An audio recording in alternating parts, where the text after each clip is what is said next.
I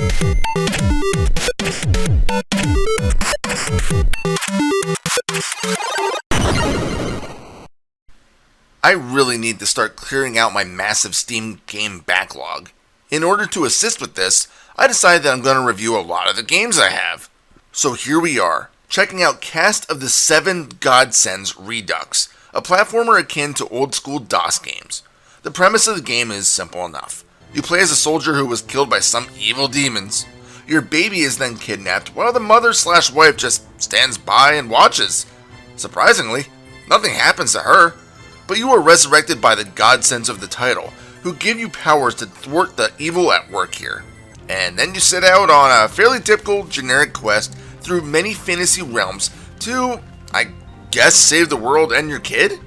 I gotta admit, the story wasn't terribly interesting, and English clearly wasn't the developer's primary language.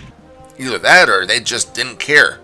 Poor grammar that gets worse as you get further into the game is an occurrence that you'll run into.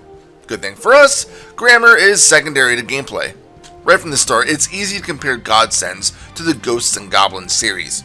Your warrior moves very much like Arthur, and many of the weapons even act in ways that were probably ripped off directly from the iconic series.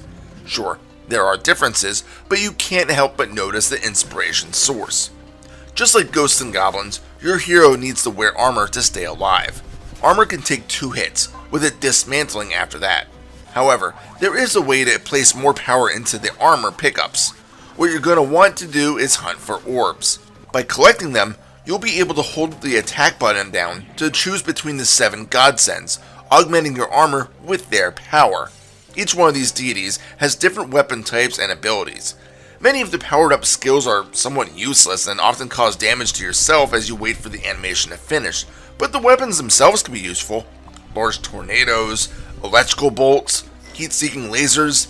It's the weapons that will make you want to keep the Godsend's power for as long as possible, as it allows you to make mincemeat out of the bosses. In typical retro style, there are scattered checkpoints in each stage. You start off with 3 lives, and to my knowledge, there are no ways to get extra lives. You do also have a stock of continues, I believe 5. Once those are gone, you start over. There is a load game option on the menu, but I never had a save dialog pop up, and selecting this just started me on stage 2. It does help blend to its source material since you can't just save the game between levels and continue endlessly, but the thing is, the game isn't terribly interesting enough for me to want to keep retrying to see the end.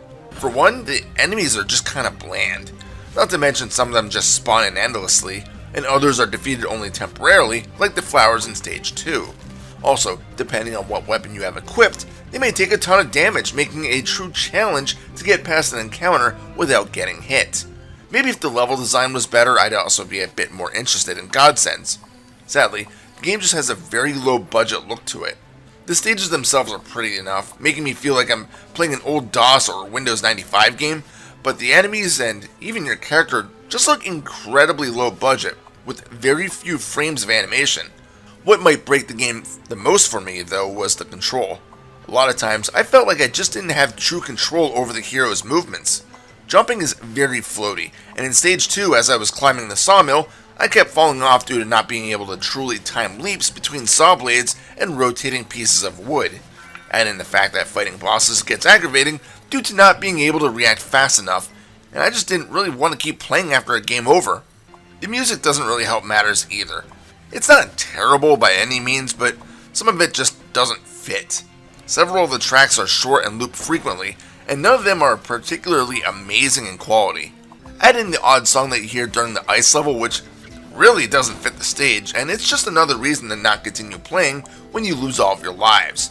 The odd part is that I think the ice level theme is the best song in the game. It just doesn't fit though. Cast of the Seven Godsends Redux just wasn't all that fun to me. I can get over the difficulty as I did grow up in the NES era, but it was the other pieces of this game that kinda turned me off. Forgettable music, frustrating platforming, laughable dialogue, bland enemy design. It just doesn't make for an enjoyable experience. Your mileage may vary, but me? The evil beings can keep my kid, and I'm just gonna let myself rot in this grave. Final score? 3 out of 7. This is Reaper. Happy fragging.